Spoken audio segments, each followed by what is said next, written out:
Wyoming Territory, 1884. The wind howled through the empty flats near Powder River, stirring the dust around a woman kneeling in the dry earth with her face in her hands. Clara Green had stopped walking hours ago. Her boots were torn, the hem of her skirt shredded from brush and bramble. She had not eaten since the day before, and the ache in her belly had turned into a hollow throb. The last wagon she had seen was 2 days back, and the last kind word a few weeks before that. Behind her, in the shade of a crumbling cottonwood, 2 small children slept curled together under a threadbare quilt. Her children. Violet was 6, Victor barely 4. Their faces were pale, their lips dry. They did not ask for food anymore. That silence scared her more than their cries ever had. Clara looked out over the vast plains and felt the weight in her chest press down until she could barely breathe. She was 23, widowed, penniless, and alone in a land that did not care if she lived or died. Her husband had died in a cattle accident in Nebraska last spring, and the farm had gone to debt collectors within 2 months. With nowhere left to go, she had tried to head west, hoping for work or refuge. What she found was emptiness and hard ground. She pressed her hands into the dirt and whispered, "I cannot do this anymore." A horse's hoofbeats broke through the wind. She turned her head slowly, too tired to stand. A tall man on horseback was riding toward her, his wide-brimmed hat pulled low against the sun. The duster he wore was lined with trail dust, his boots caked in dry mud. He pulled up a few paces away, dismounted in one smooth motion, and knelt in front of her. "You all right, miss?"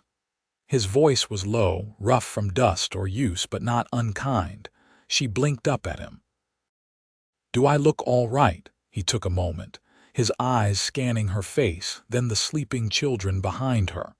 He set his gloves aside and reached into his saddlebag, pulling out a water skin. Without a word, he held it out to her. Clara hesitated. Then she took it and drank, coughing as it hit her dry throat. She handed it back, wiping her mouth. "I am sorry," she said. "We were trying for Sheridan. I thought there'd be work." "There might be," he said, "but not if you die out here." She stared at him, her eyes burning. "I am trying," she whispered. "I have been trying so hard." He looked at her a moment longer, then glanced at the children. He walked over, crouched beside them, and gently brushed the hair from Violet's forehead. She stirred but did not wake. "I am Callum Rhodes," he said. "I have a ranch about 10 miles west. You come with me. You and your little ones will eat tonight. You will sleep in a bed with a roof over it. You need help. I am offering it." Clara's breath hitched. "Why?" "Because I found you ready to give up," he said simply. Then he reached his hand toward her. "Take my hand, Clara, because I will never let you fall." Her lips trembled. She stared at his hand for a long time. Then she reached up and placed hers in his. He helped her to her feet like she weighed nothing. He walked over to his horse, tied his saddlebag tight, then came back and lifted Victor into his arms. Clara picked up Violet and followed him. The ride to his ranch was slow. He let her ride while he walked beside the horse, steadying her when she swayed.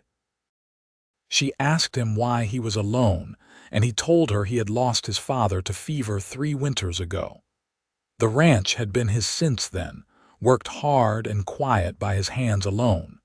He said he liked the peace. She liked the way his voice sounded when he talked about the horses. When they reached the ranch, dusk had painted the sky in orange and purple. The barn stood tall, the house solid and plain. He helped her down, then carried both children inside and laid them gently on a bed in the guest room. He brought her stew, bread, and coffee. She ate slowly, her hands trembling. That night, Clara sat on the edge of the bed and looked down at her sleeping children. Their cheeks had color again. Their breathing was deep and even. The door creaked open and Callum stood there, the lantern in his hand casting soft light across the room. "I will sleep out in the barn," he said. "You are safe here." She stood, walked to him, and looked up at him. "Thank you," he nodded once. "You are not alone anymore." When he turned to leave, she reached out and touched his sleeve. He looked back at her. "I meant it," she said. "Thank you for not letting me fall." He gave her a small nod and said, "You are stronger than you think, Clara Green." And then he stepped out, the door clicking shut behind him. She stood in the quiet for a long time, her hand still outstretched. Something in her chest shifted. Not the heavy ache she had been carrying for months, but something else. Something warm. She had not expected kindness. She had not expected a man like Callum. But she had taken his hand. And she was still standing by morning. Pale blue light filtered through the windows, thin as milk. The house smelled of wood smoke and oats simmering slow on the stove. Clara stood at the basin, rinsing her face with cold water from the pitcher. Her fingers were raw at the knuckles, the skin there cracked from wind and worry. She watched her reflection in the warped tin mirror, eyes still shadowed, but steadier than yesterday. In the next room, Violet's small voice rose in a sleepy hum. Clara turned, drying her hands on her skirt. The children had slept through the night without stirring. She had sat with them a while before dawn, brushing Victor's curls back from his forehead, fingers memorizing the softness of his cheek, watching them breathe. She found Callum in the yard, bending at the waist to check a fence post near the gate. He didn't look up right away, just drove the post deeper with a tamping rod. His shirt stuck to his back from effort. "Good morning," she said, her voice quiet against the breeze. He straightened, brushing dirt from his palms. "You sleep?" "I did." He nodded once, then turned back to the post. "There's coffee on the stove. Some bread left too." She crossed her arms, the morning cool still clinging to her skin. "You work before breakfast. I work when there's light." Clara stepped closer, her boots crunching against the frostbitten grass. "You live out here alone, been that way a while." He lifted a coil of wire, testing the tension. "Don't mind the quiet." "I don't believe you," she said. His eyes met hers, then clear, steady, unreadable. "You'd be right." They stood in silence, the wind brushing between them. Far off, a hawk circled above the dry hills. "My children," she began, then stopped. "They need something steady. A roof, school if there is one. I can work for it. I'm not asking for more than that." Callum leaned against the fence rail, arms crossed. "There's a woman in town, Mrs. Alden. Teaches the younger ones, takes them in the afternoons. I can take Violet into town with me tomorrow. Victor's still young, but she might let him sit in." Clara pressed a hand to her chest. "That's more than I expected. I said you were safe here." "I meant it." She studied him, the lines at the corners of his eyes, the quiet certainty in his posture. "I don't want charity. I'm not offering it." He tipped his head toward the barn. "You know horses. I know how to keep a stable clean. I know how to mend harness straps and boil mash. Then you'll earn your keep." That night, she sat on the porch after the children had gone to sleep, a mending basket in her lap and her needle moving slow through a torn hem. The stars blinked low over the hills, and the night was still but for the distant murmurs of cattle. Callum came up the steps, wiping his hands on a rag. He sat a few feet away, resting his elbows on his knees. "You always sew this late?" he asked. "I like the quiet," she said, her mouth tugging faintly at the corners. He looked at her hands, then out at the dark fields. "You plan to stay long?" "I plan to stay as long as you'll have me." He didn't move. "Then you might as well know I don't keep things light. I don't speak just to fill the air." "I don't mind silence," she said. He turned his head, the lantern glow catching the edge of his jaw. "Most people do." She met his gaze, steady and without apology. "I'm not most people." He let out a breath, not quite a laugh, but something close to it. "No. You're not." The mending lay still in her lap.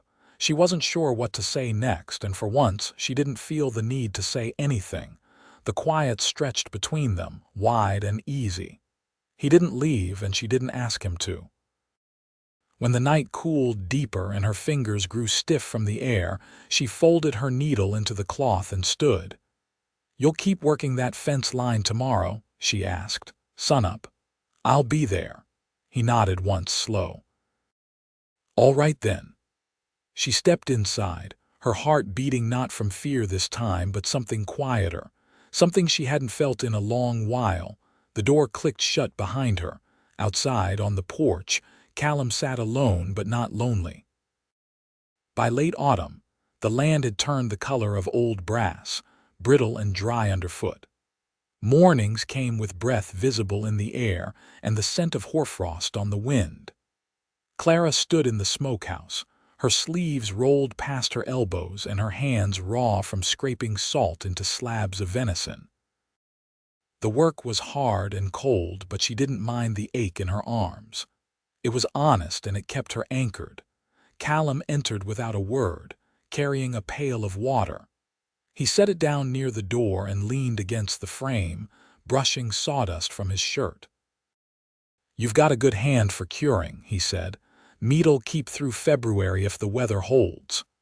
"I learned from my grandfather," she replied, not looking up. "He used to say winter was honest. You knew what it wanted from you."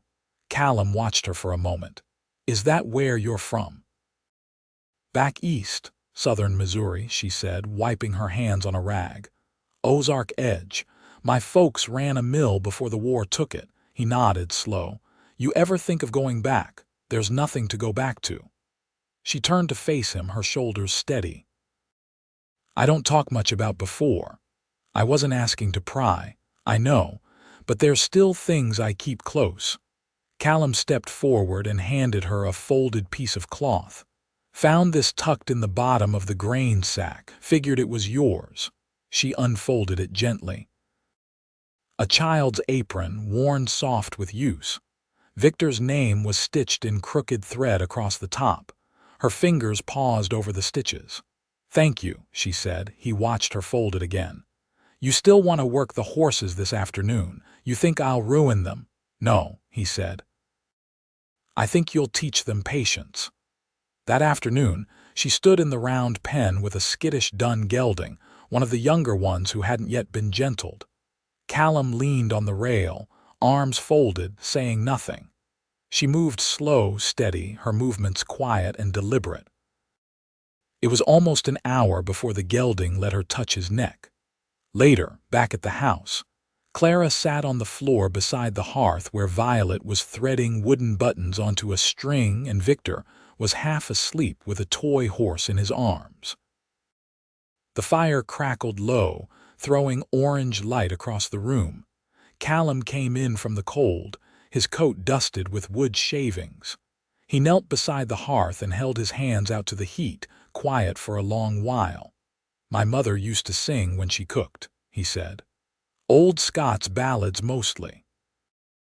I remember her voice more than her face." Clara looked over at him.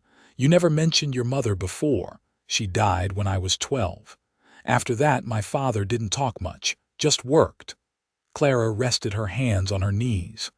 "I used to hum when I thought no one was listening." "Not anymore." "Why not?" "I forgot how." He turned his head toward her, eyes catching the firelight. "Maybe you'll remember." She didn't answer, but the silence between them felt different than before, like something waiting to become music again. Outside, the wind picked up, whistling through the eaves. Victor stirred and reached for her. She pulled him close, laying his head against her shoulder. "Does it feel like home yet?" Callum asked, voice low. She looked around the room, the fire, the worn floorboards, the children warm beside her. "It's starting to," she said. He nodded slowly. "That's enough for now." They sat together until the fire burned low, the quiet stretching long and full between them, not empty but whole. The first snow came before the end of November, soft and early, dusting the hills around the ranch with a hush that settled into every corner of the land. Clara stood at the window just after dawn, a mug of chicory in her hands, watching the flakes drift past the glass. The fire behind her crackled low, warming the soles of her feet. In the children's room, the soft sounds of breathing told her Violet and Victor were still asleep. Callum had been up before first light, chopping wood behind the barn. She hadn't seen him yet, but she could hear the rhythm of the axe splitting logs clean solid, even strokes that echoed across the yard. She didn't interrupt him. He worked like a man who wasn't used to being asked how he was doing. By the time she stepped outside, the snow had thickened. She pulled her shawl tighter and made her way to the barn, boots crunching over the fresh layer. He was stacking the last of the wood when she reached him. His breath came in quick clouds, his sleeves rolled, collar damp with sweat. "You don't have to do all this in one morning," she said. "Storms coming off the bighorns. Better to be ready now than sorry later." Clara watched him drive the last piece into the stack. "I can take the afternoon ride out to check the lower pasture."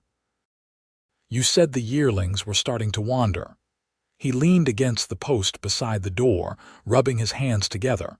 "You think I'd let you ride out alone in weather like this? I've handled worse." "I don't doubt that," he said. "But I'd rather you didn't have to again." She studied him, the way his mouth tightened just slightly at the corners, not from irritation but something closer to worry. "I didn't come here to be protected," she said gently. "No," he said, "but you came here to stop being alone." That quieted her. She looked down at her boots, then back toward the house, where the chimney smoke curled into the gray sky. "Violet started reading over my shoulder when I mend by the fire," she said. "She's quick with letters, reminds me of my sister. You had one, older, Maddie. She stayed behind when I left Missouri. She had a husband and a place. I didn't." Callum didn't press her for more. He never did. Instead he said, "You think she'd be proud of what you've done?" Clara nodded slowly. "I think she'd say, I've finally stopped running." They spent the rest of the day side by side, fixing the south gate and moving hay bales into the loft before the snow deepened. By dusk, Clara's arms ached and her cheeks burned from the cold, but the ache was the kind that came from doing something that mattered. That night, after the children were asleep, she found Callum on the porch, sharpening a blade by lantern light. She stepped outside, a blanket wrapped over her shoulders, and sat across from him. "I've been thinking," she said. "This place, it doesn't feel borrowed anymore." He didn't stop sharpening. "It shouldn't. You've earned every quiet breath of it." "I want more than just a roof and chores," she said, voice steady. "I want to build something that lasts. I want my children to grow up knowing they belong. And I want to do that with someone who doesn't flinch when things get hard." Callum set the knife down. The whetstone was still in his palm. "You're not asking for easy. I never have." He stood, the lantern casting gold across his face, and stepped toward her. "You already know I'll never let you fall, but I'd walk beside you too if you'll let me." Clara rose slowly. Her fingers tightened around the blanket. "I'm not afraid of work," she said. "I know. I'm not afraid of being hurt again. I believe you." She looked at him a long moment. "But I am afraid of losing this, what we've started." He reached out, not rushing, not assuming, and touched her hand where it gripped the blanket. His palm was rough, but the way he held her was careful. "Then we build it strong," he said. "Together." Clara nodded once, her eyes not leaving his. "Together." The wind picked up across the fields, but the porch stayed warm beneath the lantern's glow. For the first time in a long while, she didn't feel like she was waiting for something to go wrong. She felt like she was home. The snow deepened through December, blanketing the land in a hush that softened even the hardest corners of the valley. Clara moved through the house with a rhythm that had become second nature, stirring cornmeal mush over the hearth, laying out wool socks to dry by the stove, brushing Violet's hair each morning before she and Victor bundled into their coats to follow Callum to the barn. The days folded into one another, full of small work and quiet gestures. Clara began teaching Violet her sums in the evenings, using river stones and wooden spoons. Victor, quick to mimic, took to following Callum around the yard with a stick over his shoulder, pretending it was a fence post.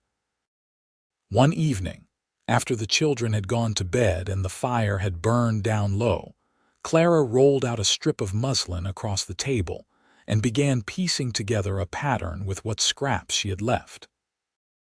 Callum came in from the cold, shaking snow from his coat, and leaned in the doorway without speaking. "You ever seen a wedding quilt?" Clara asked, pinning two squares together. He stepped closer. "No, but I reckon I'm looking at one now." Her fingers paused on the cloth. "It's not finished. Doesn't need to be yet," he said, pulling out a chair. "You always sew by lamplight. I don't sleep much. Not when my hands can be doing something worthwhile." "What'll you do when it's done?" She looked up at him. "Sleep better, maybe." He was quiet for a moment, then said, "I sent a letter to the courthouse in Buffalo, asked about a license." Clara stared at the quilt. "You did?" "I figured I'd ask forgiveness if you weren't ready." Her voice was low, steady. "You don't owe me an apology. I want to build something with you," he said. "Not just share chores and space. I want to belong to you." She turned the quilt square in her hands, then laid it flat. "I never thought I'd want that again, but I do. With you." Callum reached across the table, his hand finding hers. "We could wait until spring," he said. "Or we could walk into town next week and stand before the judge." Clara's mouth curved. "Victor still won't sit still for more than 5 minutes. But I think he'd wear a clean shirt. I'll wear my good boots." They set the date for the following Tuesday, choosing a clear morning when the sun rose warm against the snow-covered hills. Mrs. Alden rode in from town to watch the children, and Clara wore a dress she had altered from her mother's trunk, one she had carried all this way despite its weight. Callum wore a wool vest and the boots he'd polished the night before, though the scuffs remained.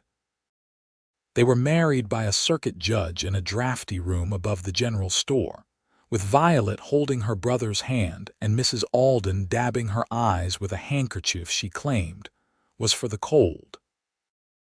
Afterward, Callum lifted Clara's hand to his lips, pressed it there for a long moment, then said only, "We begin now." And they did. The months that followed settled into the shape of something whole. The winter passed without hardship. Calves were born in the thaw, and Victor took his first steps in the barnyard, chasing a hen with reckless delight. Clara taught Violet to read from the old Bible she kept tucked beneath her pillow, and Callum built a cradle from pine with his initials carved beneath. By summer, the house had grown by 2 rooms, and Clara's quilt was finished, stitched through with names, dates, and a single line sewn in red thread at the center.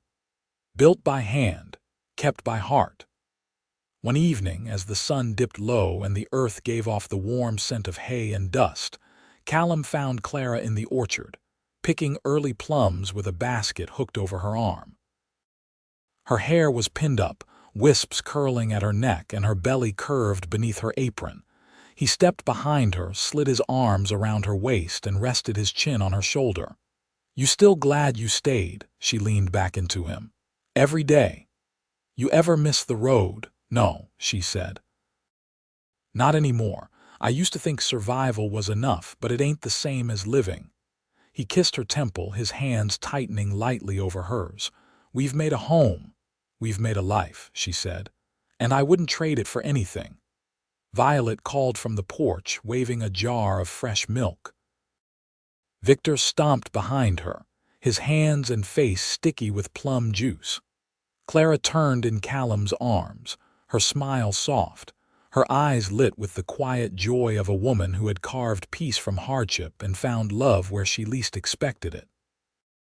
He touched her cheek, and she leaned into the warmth of his palm. They stood that way as the sun slipped behind the hills, the land wide and golden around them, and the house behind them lit with the soft glow of family. They had weathered the long road, and they had arrived, together.